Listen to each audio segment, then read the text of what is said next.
Massive drug find. New tonight on Our News, live at 7. The $1 million cocaine seizure on Guana Key. Investigators are busy tonight. Acquitted. 3 men accused of a 2013 mass shooting walk away scot-free. Find out the Supreme Court ruling coming up. Also, we've got the latest on citizenship legislation from the Attorney General, who says cabinet discussions will convene over the evaluation of biological fathers and discrimination against women. And then in Our News at 7:30, the Privy Council ruling the AG says won't stop shantytown demolitions. Our News live at 7 starts right now.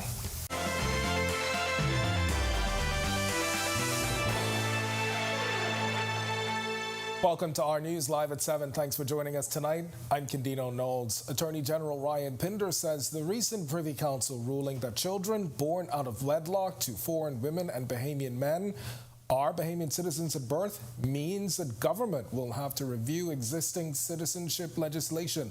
We've got more on the Attorney General's comments coming up in less than 5 minutes, but now to this. A Supreme Court jury has acquitted 3 men accused of a 2013 mass shooting that left 4 dead and 6 others wounded.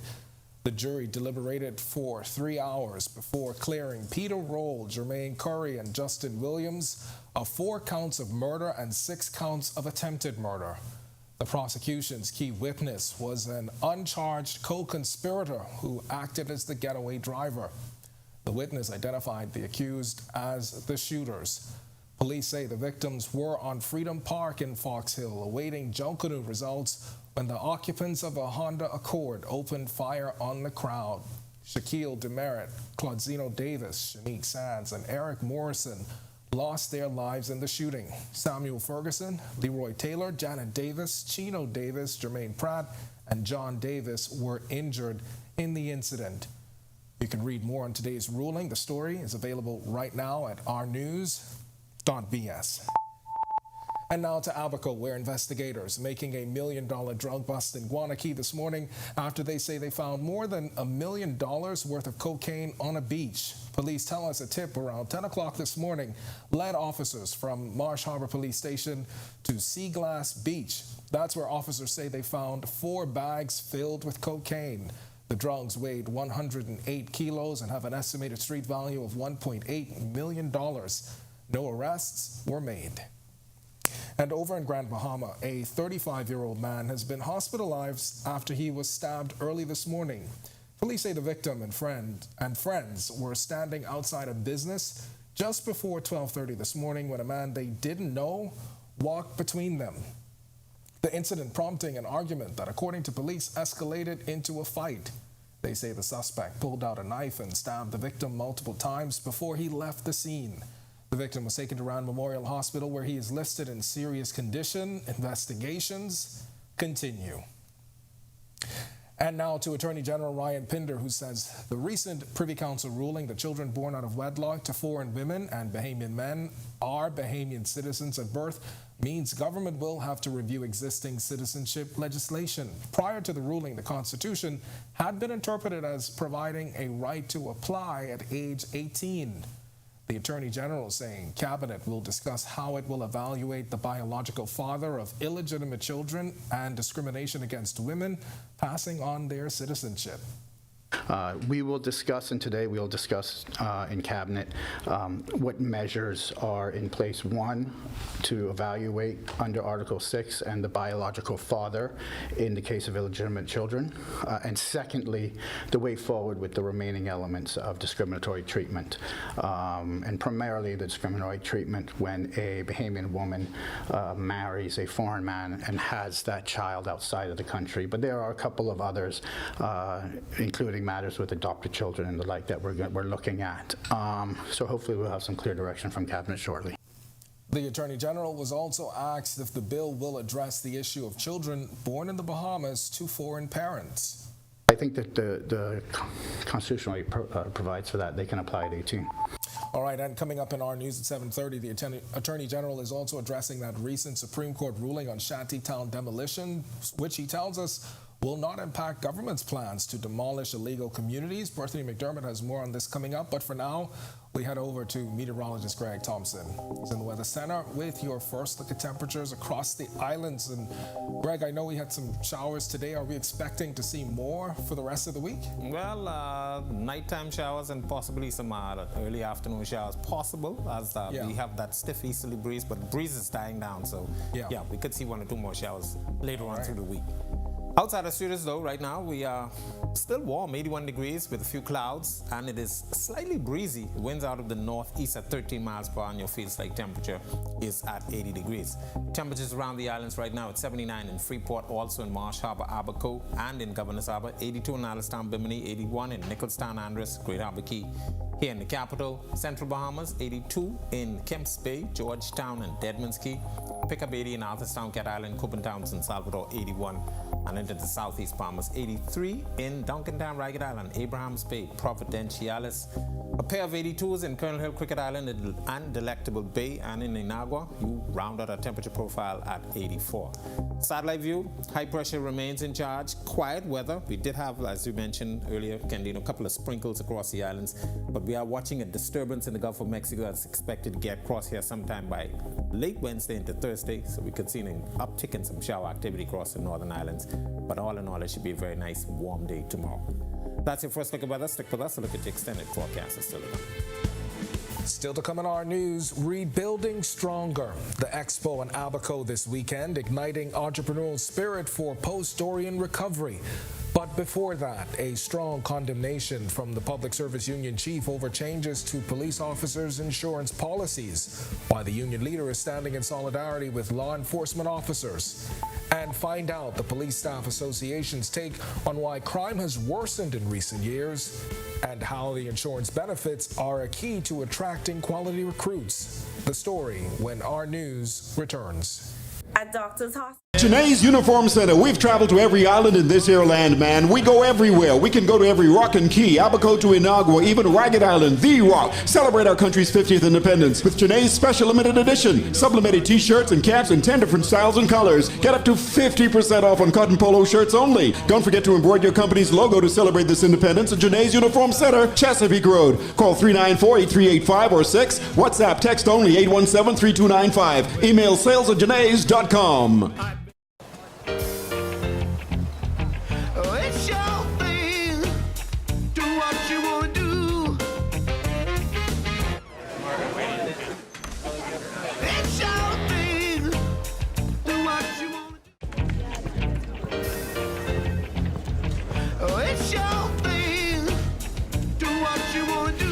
Shareholders are very happy.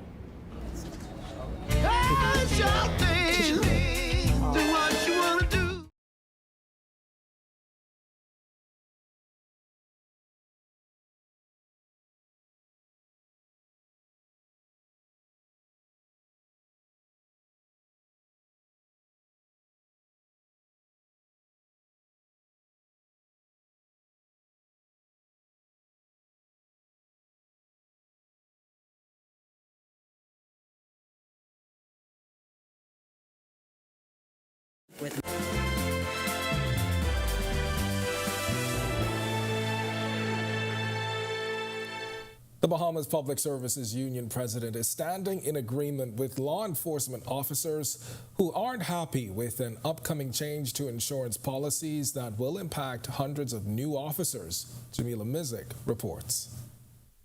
On behalf of police, defense force, prison officers, security officers, I make an appeal to the government and I ask for a reconsideration of the decision that has been made. That's Bahamas Public Services Union President Kingsley Ferguson standing in solidarity with law enforcement officers who have recently been hit with news of a new insurance policy. There are young people who would have been pursuing these particular careers for the benefits associated with them. And so these are the people that ensure that we are able to sleep comfortably at night. These are the people that ensure that the criminal element is secured in Her Majesty's prison. These are the people who ensure that the criminal element that is on the streets are accountable and are able to give an account for why they're where they are. The change, which will only apply to new officers after July 1st, allows for single-family coverage. The addition of other family members will require additional payment. It's a decision Ferguson says he believes was made by government to be cost-effective. Please, let's start from the top and let's allow that to trickle down.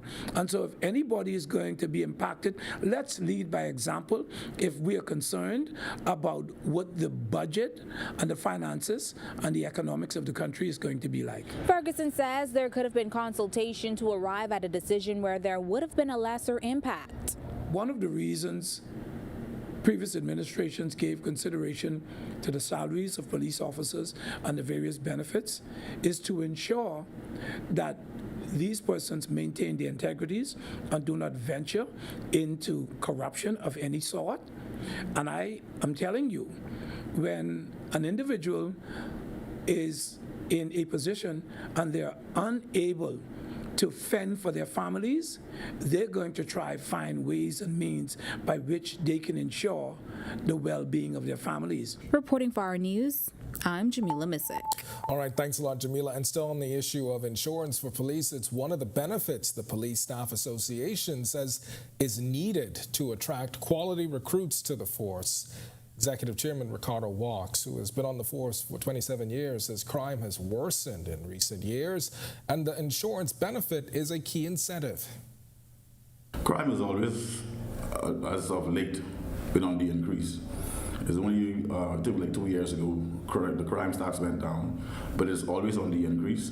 And with that, with crime at that level, these officials should understand that we want these. You need this insurance to cover these officers, and like I said earlier, you want the best. You want to attract the best, then you should offer the best. President of the Correction Officers Staff Association, Hervey Calmer, tells us the new changes came out without consultation with various law enforcement staff association. He says he also says while benefits are being taken away, they've been asking for the addition of vision and dental coverage to their plans. The insurance is one of the staples of these jobs. It has been so for quite some time, and it is the major attraction to any security branch. Not only was there no consultation with associations on this matter, we now have divided insurance coverage because we have some of the security branches now getting vision and dental. But the Defense Force, the Department of Corrections, and the Police Force, we do not have that. All right, we go back to the island of Abaco, where vendors from across that island and even some from New Providence gathered over the weekend for the inaugural Abaco Small Business Expo. The trade show gave small business owners and upcoming entrepreneurs an opportunity to network and learn from the experts. Business owners also learned ways to improve their operations, while aspiring business owners got some good advice on how to start their own. All this as the rebuilding effort post-Dorian continues. Central and South Abaco MP John Pinder officially opening the expo and talked about the island's recovery and the way forward. It's really important to me to see small businesses, entrepreneurs, micro businesses, medium businesses up and coming and opening in Abaco. It puts a smile on my face every time I see a new business open. Every time I see new help wanted signs. It shows that the recovery of Abaco is not only coming back in a big way, but we are going to be bigger and better than ever. Among the vendors was Abaco Chamber of Commerce Vice President Ruth Saunders. What it does is it brings people out in the community to see what's offered. We have us as the chamber, of course, and we have our levels of advocating for small businesses, but then you also looking around, you can see that there's the Small Business Development Center, you see the Abaco Strong that does a lot of help with the farmers and so forth. So all the small businesses that come out is very welcoming, and it's very refreshing to see this, because there is a lot of business opportunities available in Abaco since the storm, and I feel like this will be a big hit in time to come because it's needed in our community. When our news comes back from the break, we turn our spotlight to stories making headlines across the world as U.S. authorities probe a possible meteorite strike in New Jersey. This as 3 Colombian nationals are facing federal charges in Miami, accused of drugging 2 U.S. Army soldiers at a Bogota bar 3 years ago. And today in history, the lawsuit filed against BEC executives that led to a sobering rebuke from the then executive chairman. When our news returns. First we plan, then we innovate, then we build. At Bahamas Striping Group of Companies, we are committed to quality, to safety, and to service. We know that the road you take is just as important as your final destination. At Bahamas Striping Group of Companies, it is our job to make sure the road and the ride are as smooth as possible. From striping roads to building them, we are the right choice, the trusted choice, the only choice to help you build your tomorrow.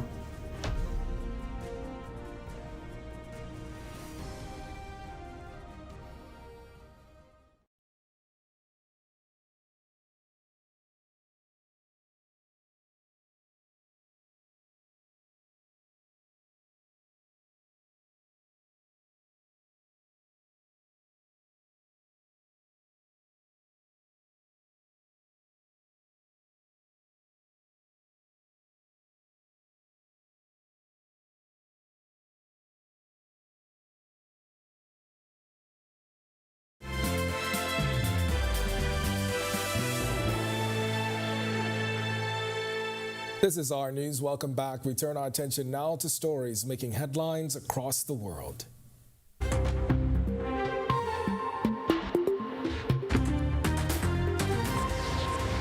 What authorities say could be a meteorite struck a home in Hopewell Township, New Jersey on Monday. They say the metallic object crashed through the roof of a house and ricocheted around a bedroom. No one was in the bedroom at the time of the incident and no injuries were reported. Police say they are still working to determine the precise nature of the object, though officials suspect it is related to a current meteor shower called the Eta Acridis. FTX founder Sam Bankman-Fried sought a dismissal of criminal charges against him in a court filing late Monday, saying prosecutors have improperly made federal crimes out of civil and regulatory issues that resulted from an industry-wide collapse of cryptocurrency markets dubbed the crypto winter. Lawyers for the one-time head of a multi-billion-dollar cryptocurrency exchange said in papers in Manhattan federal court that the U.S. government had a dramatic and troubling response to a broad market crash in cryptocurrency last year that affected every corner of the market. They said Bankman-Fried's non-U.S. FTX company lasted far longer than others in the industry before it entered bankruptcy in November when the global exchange ran out of money after the equivalent of a bank run.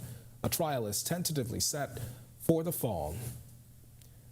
Goldman Sachs will pay $215 million to settle claims that it discriminated against women, offering female staff lower pay and fewer opportunities. The agreement comes a month before the long-running class action lawsuit was due to come to trial. It resolves claims from about 2,800 female staff who worked at the bank in the U.S. Goldman will work with outside experts to analyze its pay patterns and methods of promotion as part of the deal. LinkedIn has become the latest tech firm to axe jobs, closing 716 roles out of a 20,000 workforce.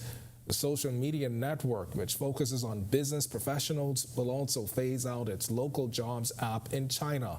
In a letter by the company's chief executive, he said the move was aimed at streamlining the firm's operations. In the last 6 months, firms including Amazon, LinkedIn's parent, Microsoft, and Alphabet have announced layoffs. And now to news from the region where 3 Colombian nationals are facing federal charges in Miami, accusing them of drugging 2 U.S. Army soldiers at a Bogota bar 3 years ago to steal their debit and credit cards and their phones. That's according to U.S. law enforcement officers who announced Friday that Jefferson Arango, Kenneth Uribe, and Pedro Silva have been indicted on kidnapping, assault, and conspiracy charges for the alleged March 2020 drugging, abduction, and robbery that left the soldiers with little memory of what happened. According to court documents, the soldiers went to an upscale Bogota bar late one night shortly before most of the world shut down due to the coronavirus pandemic to drink, watch a soccer game, and dance with local women. And finally, St. Lucia has been welcomed as a full member of the Caribbean Court of Justice, CCJ. The regional court was established in 2001 to replace the London-based Privy Council as the Caribbean's final court. In a statement Tuesday, CCJ President Justice Adrian Saunders welcomed St. Lucia, which now becomes the 5th Caribbean community country, joining Barbados, Dominica, Belize, and Guyana in becoming a full member of the CCJ. Still to come in our news, today in history, find out interesting facts about the day that was May 9th, including the 2012 swearing in of a deputy prime minister who would later become the nation's chief. Plus, a lifelong educator bids farewell to the profession. Meet the director of Catholic education who is retiring after 42 years of dedicated service. And then in our news at 7:30, shedding light on the challenge of infertility, an insightful interview with a gynecologist offering compassionate guidance ahead of this Mother's Day, when our news returns. Today's Uniform Center, we've traveled to every island in this here land, man. We go everywhere. We can go to every rock. Whether you're battling a chronic condition or offsetting a new injury, Doctors Hospital's comprehensive rehab services offer the help you need now. Go to Doctors. 3 advanced facilities at Collins Avenue, Carmichael Road, and Cable Beach means your personalized plan for care is just a visit away. From physiotherapy to occupational therapy and speech and language pathology, our team approach is all about rebuilding together. For a full list of services, visit doctorshosp.com/rehabilitation. Doctors Hospital, trusted and best care now. Isn't your health worth it?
Welcome back to our news. It's time now to turn our spotlight on events that shaped the day that was May 9th. Take a look.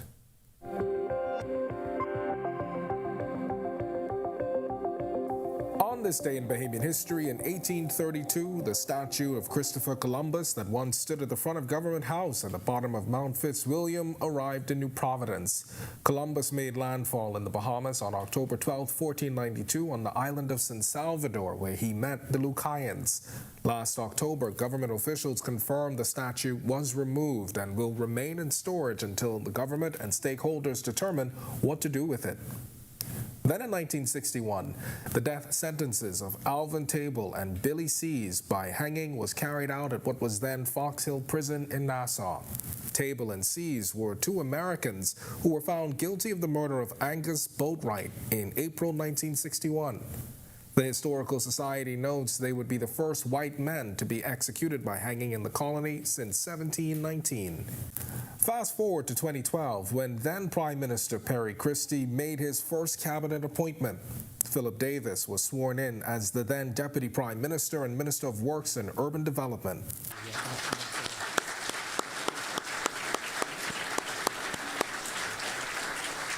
As we move forward to make our Bahamas better, I extend to Bahamians of all political persuasions the olive branch of peace and goodwill.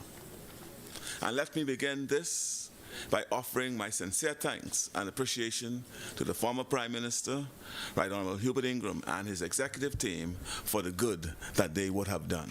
May 9, 2013, the union representing line staff at BEC, now BPL, reportedly filed a lawsuit against management in the Supreme Court, suing for breach of its industrial agreement.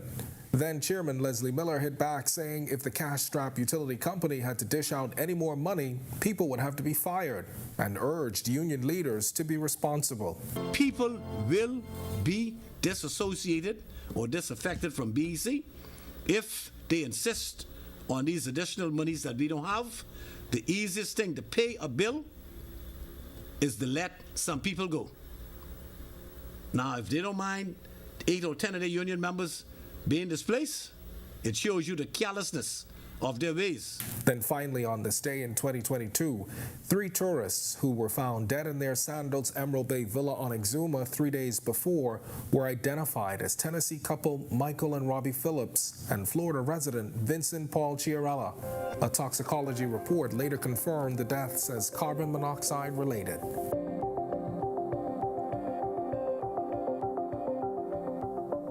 This segment of the news is brought to you by H.G. Christie.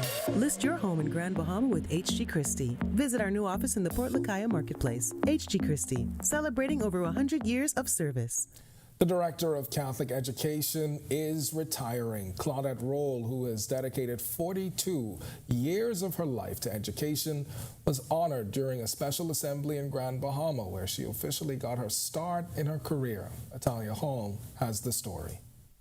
Director of Catholic Education Claudette Roll began her career in Grand Bahama at Mary Star of the Sea in 1981. She says after years of studying in school, she asked for the opportunity to work on a family island. So it's good to come back to the community of Grand Bahama because Grand Bahama was very instrumental in my formation as a teacher as well as in educational leadership. And she says it's a rewarding feeling when she's able to see her past students. Surprisingly, I have a connection with so many of them. I see them all the time and they are grateful for the formation that they would have received, both at Mary Star, St. Cecilia's, and the other Catholic schools where I served. And they are doing wonderful things. Most importantly, they are good citizens of the Bahamas. And as for lessons learned over the years, she says she's learned how to be humble and patient. You also have to stick to your guns in terms of if something is a policy, you have to be sure that you communicate that policy, and you have to make sure that parents, teachers, students understand why policies and procedures exist. She had this bit of advice for teachers. We're in a different time, the generations are different, so you have to be patient, you have to learn some self-care, learn how to manage your stress, but most of all, be humble and understand your purpose. Why are you here? And that is to form and transform young people. And as for what's next? What's next? I am just going to continue to live. Just continue to live, to give where I can, be of service where I can, and just continue to live and be positive and enjoy all of the fruits of my labor. Reporting for Our News, I'm Atalia Hall. All right, that report from our Atalia Hall, who joins us now with the latest headlines. And Atalia, 42 years? Yes, can you imagine? Years. I mean, shoots, as she said, now I could go and live. Live, yeah, great words of advice. Yeah, live, what a wonderful story. One day. Yeah. Right. Right, both yeah, of us. one day. Thanks so much, Ken. Well, sure. We are following a bomb scare at the magistrate court and shedding light on the issue of infertility. Here are your latest headlines. Immediate evacuation, first tonight on Our News Live at 7:30. A reported bomb scare at the Magistrate Court complex in New Providence, forcing the building to be cleared. We have the details. Also, moving forward, hear how government is continuing on with plans to demolish shantytown structures despite a recent court ruling by the Supreme Court. Plus, a once thriving hotel in Nassau is expected to make a return soon. The Deputy Prime Minister sharing that the property is currently undergoing renovations. The full story straight ahead. And later, shedding light on infertility as millions of men and women across the world struggle with the issue. But closer to home, a doctor shares a message of hope as Mother's Day approaches. Our News Live at 7:30 starts in a moment. With over 20...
Welcome to Our News and thank you for joining us. I'm Natalia Hall.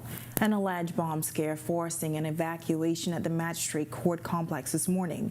Investigators telling us the incident happening around 11:40 this morning after a disturbing call to the court on South Street. Well, we'll get to all of those details in a moment, but we begin with the recent Supreme Court ruling on shantytown demolitions, which will reportedly not impact government's plan to demolish illegal structures.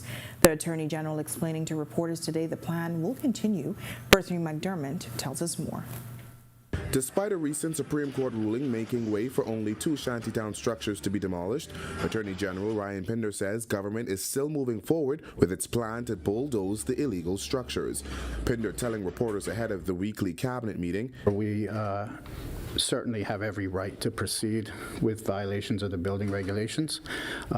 We intend to proceed along that process. That has a notice process, and there are some prescribed requirements under the regulations that we have to follow. So we still are going to proceed under violation of the building regulations. Before ruling, the Minister administration's shantytown eradication policy was lawful. Supreme Court Justice Cheryl Grant Thompson issued an order prohibiting the construction of structures in shantytowns throughout the country. The Office of the Attorney General wanted the Supreme Court to order the demolition of more than 260 structures in New Providence and Abaco that were built despite an injunction prohibiting construction. However, the Chief Justice found that those residents were not properly notified and cannot be penalized for the breach. That action was specific to the injunction that was given years ago with respect to the shantytowns. And the judge ruled that the notice of the injunction was not adequately served on the applicable people that were enjoined. That does not foreclose us from proceeding under violations of the building regulations. In that ruling, the Chief Justice acknowledged that the process lies under the remit of the Minister of Works and Utilities. As for when action will come, well, that's up to the committee to decide. Certainly as far as the Attorney General's office is concerned, we'll put in the legal requirements and the legal processes to give the government the authority to proceed. But as you can imagine, it's a very sensitive matter with respect to social assistance, with respect to Bahamians living in these structures, and the government's response to that. And all of those were in the remit of the committee, and I know they're actively working on that, especially in conjunction with social services. Reporting for Our News, I'm Berthany McDermott. All right, thanks, Berthany. Well, an alleged bomb scare forcing proceedings to halt briefly at the magistrate court complex. According to reports, around 11:40 a.m., an unknown caller contacted the court on South Street and stated that the building would be blown up. As a result, the court was evacuated and the necessary authorities were contacted. Now, Our News understands that judges were sent to Nassau Street Police Station, while staff were sent to the South Street parking lot. 2 fire trucks were also called to the scene. Police arresting 5 suspects after finding a high-powered gun and ammunition. Around 1:15 a.m. on Monday, officers attached to the Anti-Gang and Firearm Investigation Task Force got a tip and headed to a home on Ludlow Street. After searching the home, they found a loaded high-powered weapon. As a result, 5 residents were arrested and are assisting police with their investigation. Well, North Abaco residents coming together to sign a petition to get the port that was completed about 6 years ago open and operational. They believe the port can bring an economic boost to the area and be a major source of revenue for the area. The petition was organized by the North Abaco Pastors Association. What are the current plans of the government concerning the official opening, operation, and advancement of the North Abaco Port? 1. Number 2, as it relates to the public-private partnership, PPP, has the government decided on a private partner to facilitate the management of the port? Number 3, as for the IPO, initial public offering, what efforts are being made to create a distribution model that includes individual investors on a large scale and ensure that not just the very wealthy, but also average local Abaconians will be given the opportunity to partake? North Abaco residents filled Revival Time Pentecostal Church, expressing their displeasure. They say the facility is being used for minimal international freight delivery from Florida. Those looking to sign the petition online can check out change.org/open North Abaco's port. As of Monday, the petition had already garnered more than 600 signatures online.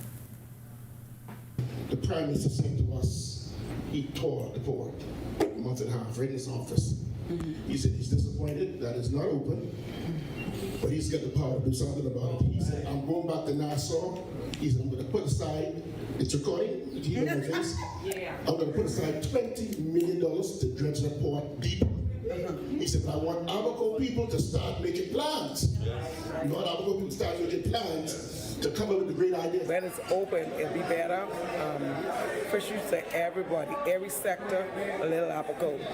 Personal business, hotels, the little motels, persons who do the fishery, who do a little bit of straw work, the carpenters, the plumbing, everybody. Nice temperatures outside the Our News studios this evening, but what can we expect for the rest of the work week? Meteorologist Greg Thompson is live in the Weather Center with a first look at weather. Greg? Yeah, we could see a couple isolated showers as we do expect a upper level system and the front, backdoor cold front we call it, that approaches by Wednesday. We'll tell you about that later on in the newscast, but it is nice outside, 80 degrees with a few clouds. The winds out of the northeast at 12 miles per hour. Your feels like temperature is at 80 degrees. Satellite-wise, ridge of high pressure across the area. We do have a weak surface trough that's been moving through the islands that's exiting to the west, but isolated showers and thunderstorms popping up. We will continue to see this trend tomorrow and then an increase for showers by Thursday.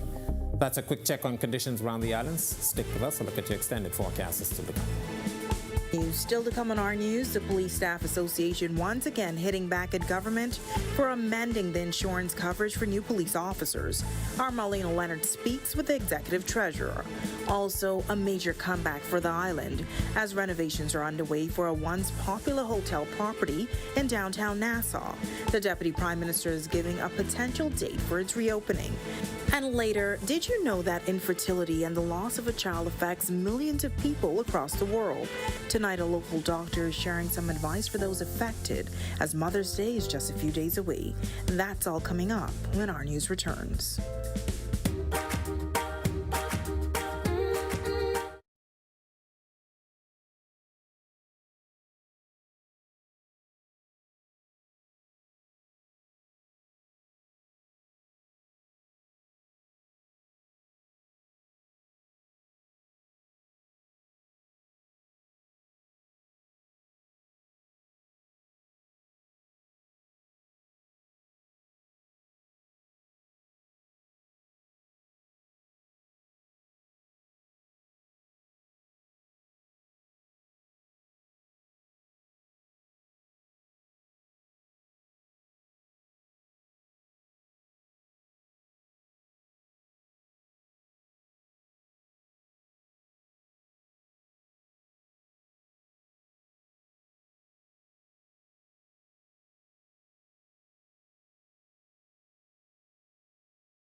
This just in, from Eleuthera, police say they are seeing an influx of counterfeit $50 and $100 notes.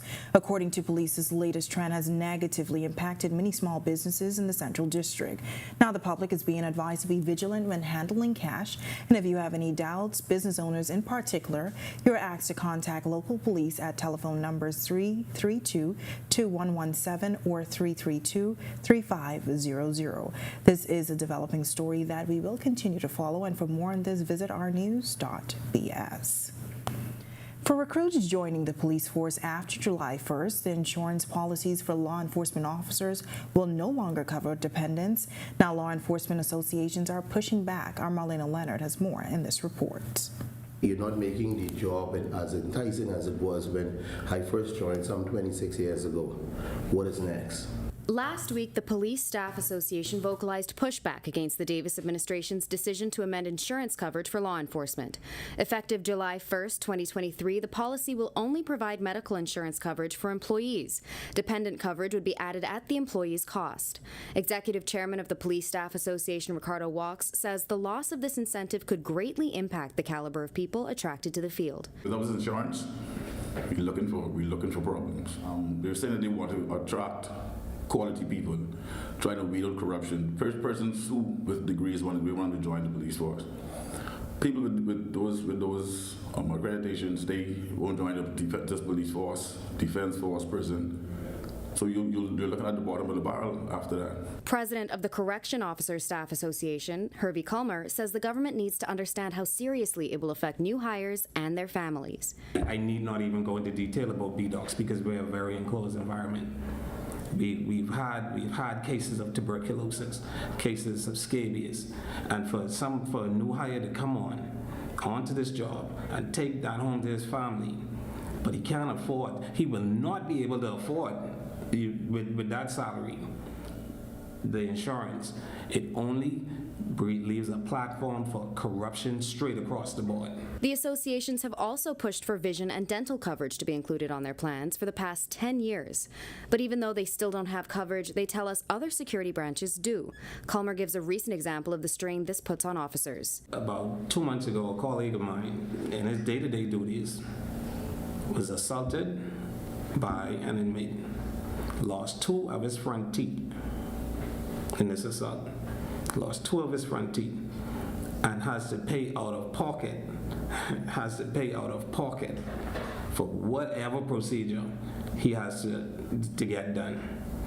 Vision, dental and vision, these are very imperative. You could imagine a police officer out on the streets fighting crime but can't see.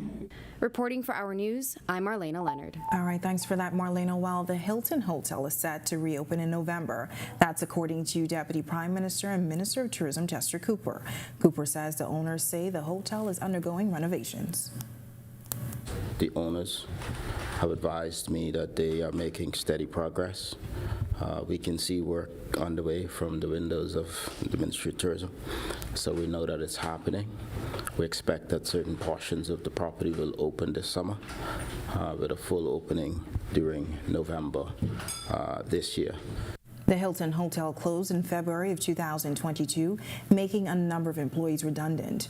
Cooper says as there is a room shortage, it's important to get all of the inventory back into circulation. We have a room shortage, and therefore every room that we can provide for tourists to rent is a positive for tourism and continuing to grow our stopover visitors. So we look forward to this coming on stream. This will be a short-term boost, and we are having significant interest in terms of medium to long-term additions to the room inventory. So I'm looking forward to it. It's now time for tonight's Financial Market Minute, brought to you by RF, your local investment bank.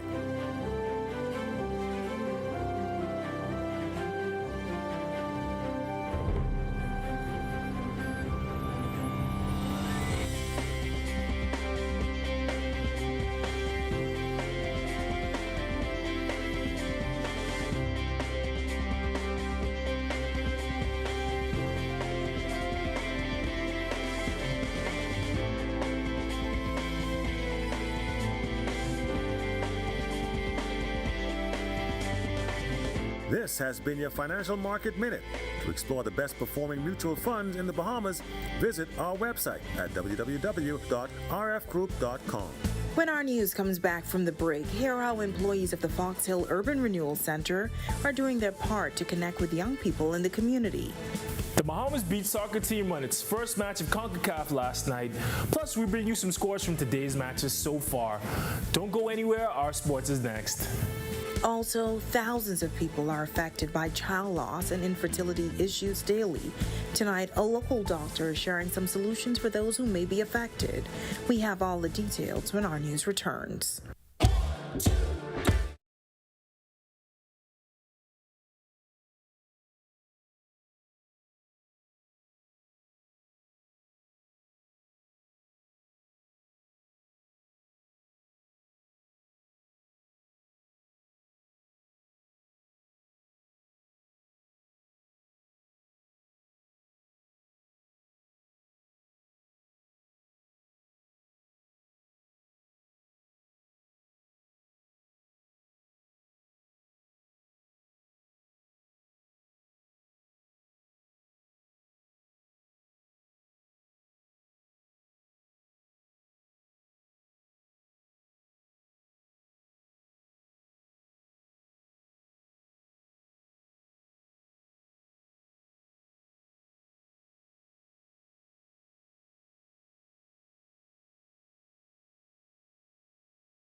ournews.bs.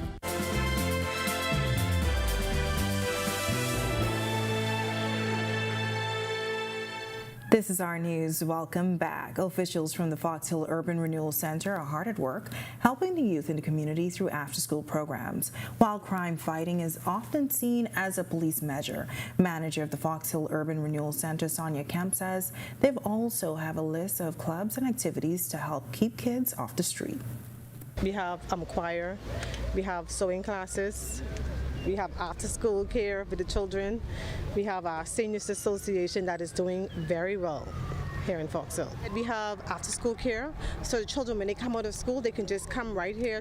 Most of their parents would drop them, but some of them do walk. We try to teach them, you walk on the side, you look both ways before you cross the street. We try to teach them things like that, and we try to give them a safe space here at Urban Renewal until their parents get home. Now, the center also provides homework assistance and has computers for use for the kids who don't have access to one at home.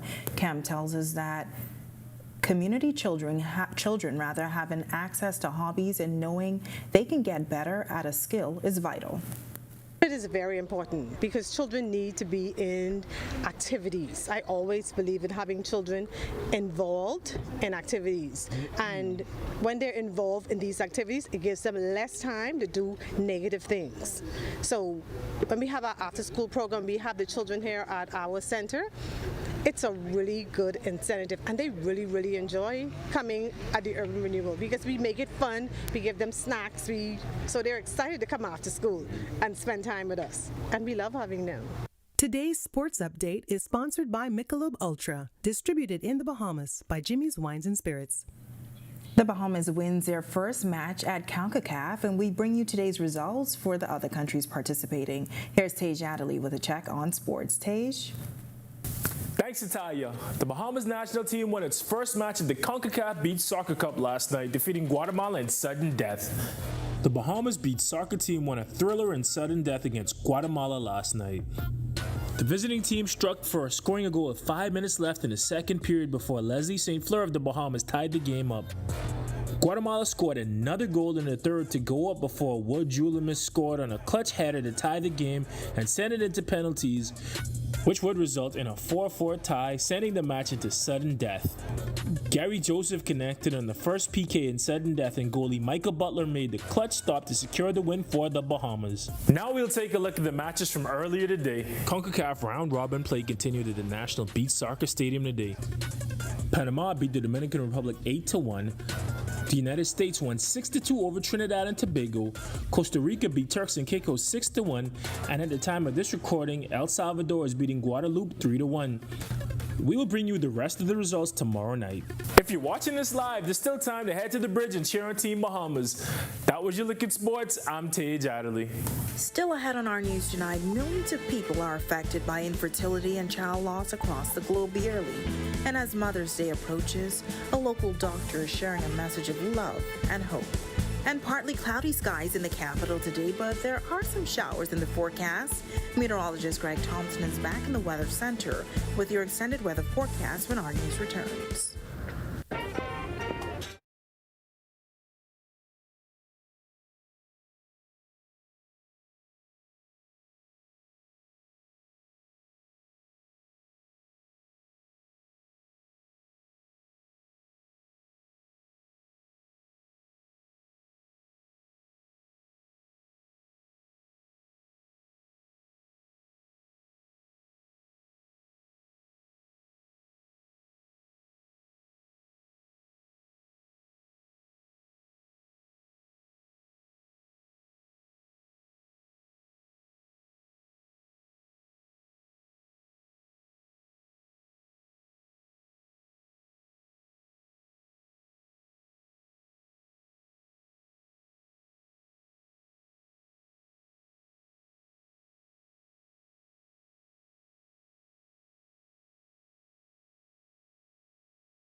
Welcome back to our news. We're almost halfway through the work week, but there may be a chance of rain this weekend. Meteorologist Greg Thompson is back in the Weather Center with your extended weather forecast. Greg? Yeah, thanks again, Natalia. Welcome back, everybody, for our final check.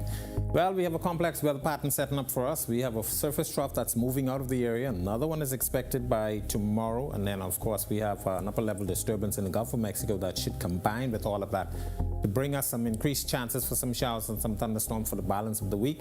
And once that happens, our front will come through by Thursday and this Friday. High pressure bills back across us, and that will increase our winds for the weekend. Future forecast showing just a couple isolated showers out there. Quiet weather across us as the high pressure remains in charge by tomorrow evening.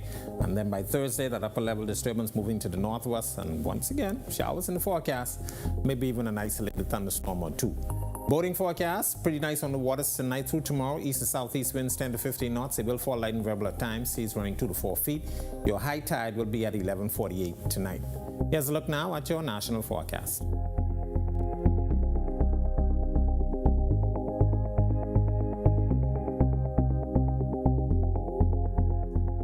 In your extended forecast, showers in the forecast tomorrow, and then we get a little bit of a break, and then increased showers for the weekend, and that should take us into Sunday, possibly even into Monday, as that frontal boundary clips our area. High pressure builds in once again behind that. That's a look at our weather. Make it a safe night, everybody. Natalia? All right, thanks so much, Greg. Well, Mother's Day is just a few days away, and while many may be celebrating with their children, for some other mothers who have experienced child loss or have infertility issues, it can be a day filled with gloom. I spoke with Dr. Nina Graham, a gynecologist at the Princess Margaret Hospital, about the sometimes taboo topic, and she had some words of advice for those who may be feeling down as the annual observance approaches. Definitely infertility or pregnancy loss, especially recurrent pregnancy loss, they can be very difficult to deal with, especially around the time when family gather and Mother's Day.